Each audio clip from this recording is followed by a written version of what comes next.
Dobrý deň. V tomto videu si ukážeme, ako prebieha prvé prihlásenie sa na portál BlueKiwi. Ak vás váš školský registrátor zaregistruje, alebo si napíšete na helpdesk@edu.sk, obdržíte používateľské meno a heslo.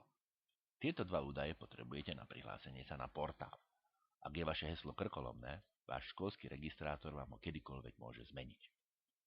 Následne si do internetového vyhľadávača napíšete wikipedia.bluekiwi.net a do voľných okienok vložíte spomínané údaje a potvrdíme ich gombikom Prihlásiť sa.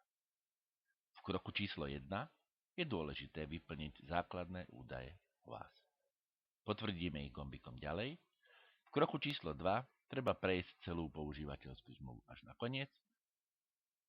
Následne odfajknúť okienko Súhlasím s používateľskou zmluvou.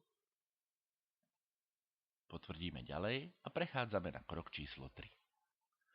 V kroku číslo 3 si môžete vybrať priestor, ktorý najviac vyhovuje vašej aprobácii.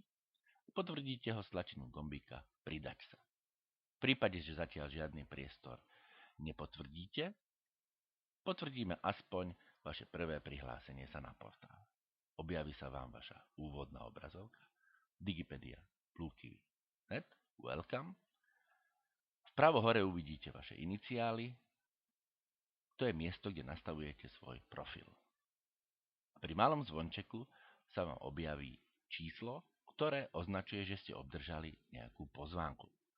Prvá pozvánka hovorí o tom, že vás pozývame do priestoru Všetci na BlueKiwi a druhé oznámenie, druhá pozvánka hovorí o tom, že vás pozývame do školiacej zóny, kde sa nachádzajú všetky videá, ktoré potrebujete k bezproblémovej orientácii sa na portáli. Želám veľa šťastia.